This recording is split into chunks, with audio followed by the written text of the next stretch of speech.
Hey everybody, Steve Przebrowski. Welcome to tip number 71 of the series on 101 tips to ace your promotional examination.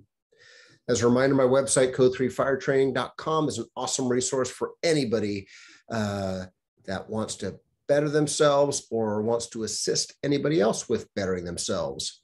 And this series is based on my latest book from Fire and Training Books and Videos of the same name, 25% off code, 25% off tip. 25% off code in the bottom left-hand box in the green. Sorry about that. Tongue-tied and twisted. Let's move on. So tip number 71 in this series, stay up to date with your fire service. Now, your is uppercase, not because I'm shouting at you, because I don't like to shout. I think it is important to remind all of us, myself included, it is our fire service. You know, a lot of people don't take ownership of what they're fortunate to be a part of, whether you're volunteer career, small city, big city, rural America, urban America, it doesn't matter.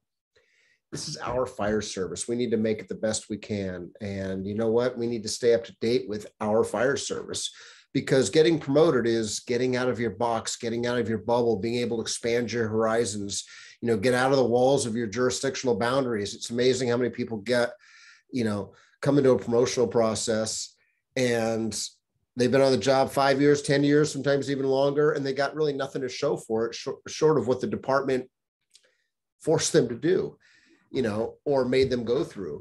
And their knowledge base is limited to whatever the department has shared with them. And a lot of times that's not a lot, because, you know, we try to balance, you know, overloading people versus underloading people with information. So it's a very delicate balance of not pushing out too much information. So really, you know, in today's information overload world, you got to balance it, but you also got to stay up to date with your fire service. So I want to share some thoughts and some things here. Why is it important to stay on top of the fire service and your fire service? Because you're probably going to get asked oral board questions that relate to current trends, maybe future possibilities, not just within your department, but outside of your department.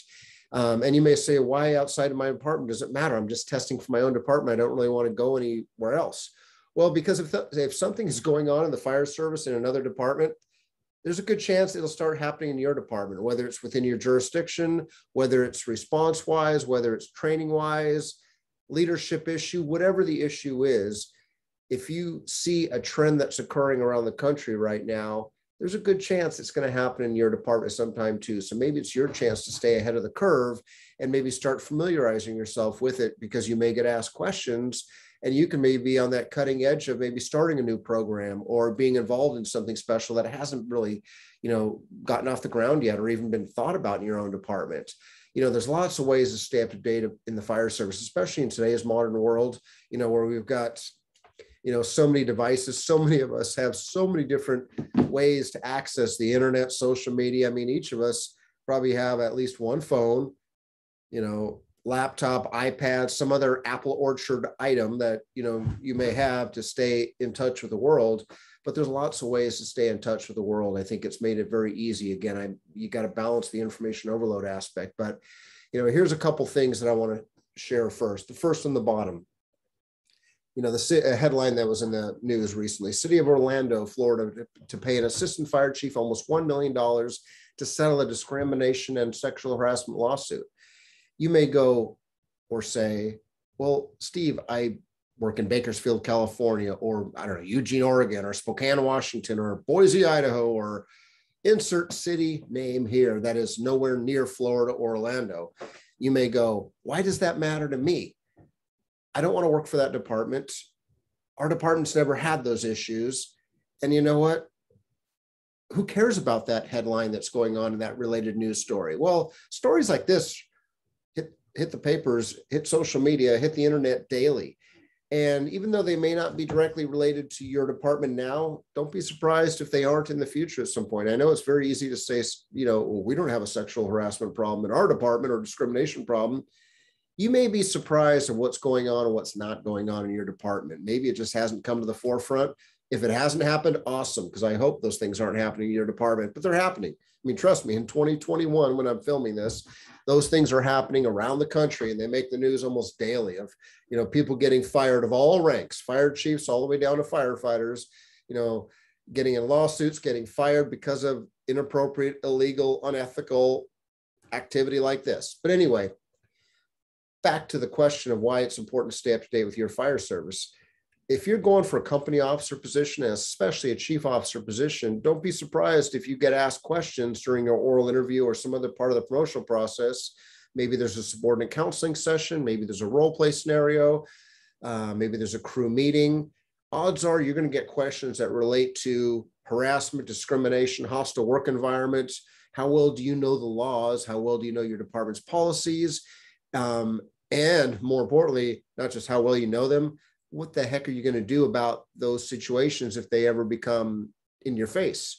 Because they do happen. Because obviously,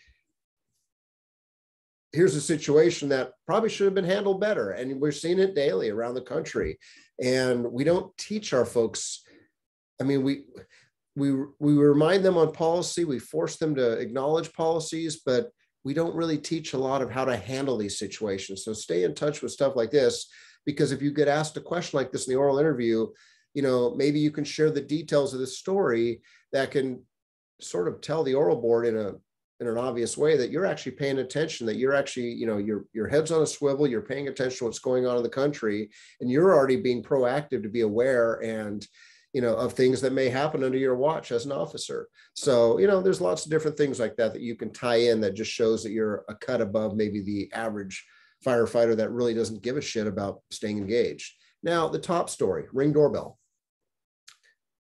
If you are not familiar with the Ring doorbells, get familiar with them. And it's not just Ring doorbells. I mean, there's other versions of the doorbells. We have a Ring at our house here, but there's other versions, other brands. There's also other devices in houses, sort of like Alexa devices, Echo devices that are listening to us, recording us.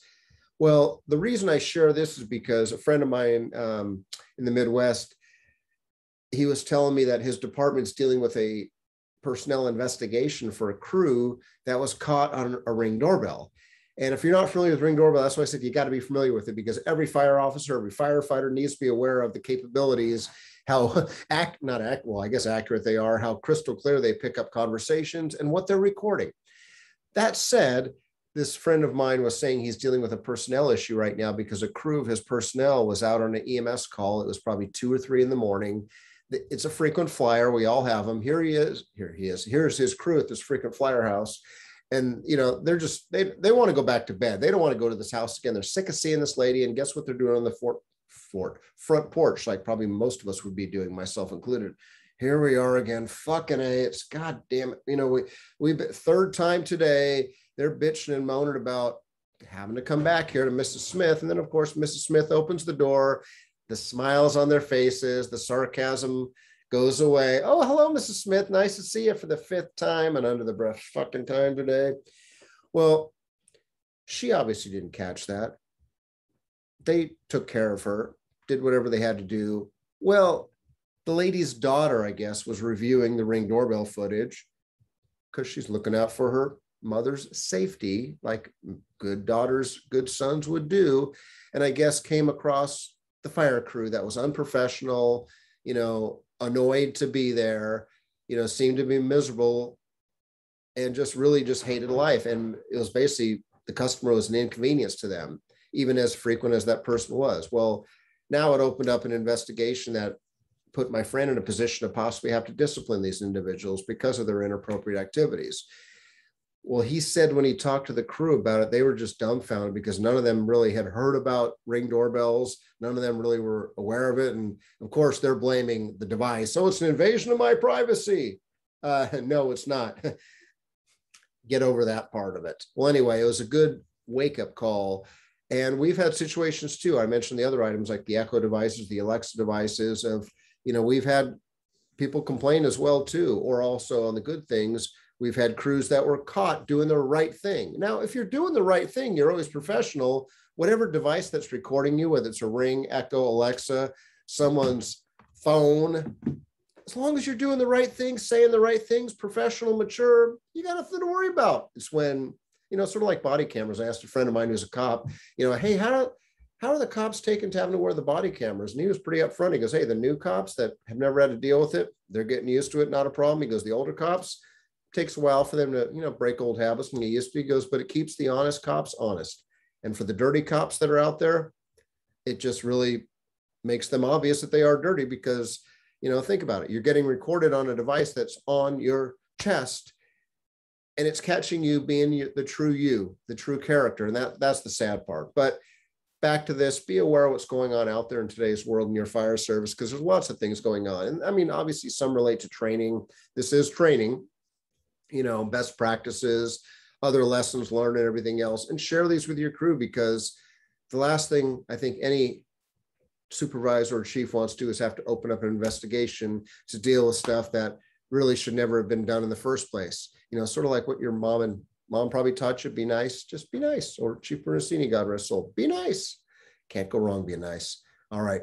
There's never been a more easier time to stay up to date with anything, especially with our fire service. But really taking the time to stay up to date is critical to our long-term success and survival, because again, nothing personal against our law enforcement brothers and sisters in blue, but they're taking a beating right now because the actions of a small number of bad cops. We don't want to get to that level. But unfortunately, because of things that are out there and with the public watching us and recording us and listening to us and having permanent records, we could find ourselves doing almost in the same boat. So we don't want to do that. We don't need that. So anyway, as always, thank you very much for the gift of your time. Until the next episode, we'll catch you soon. Be safe, take care, and we'll see you soon, everybody.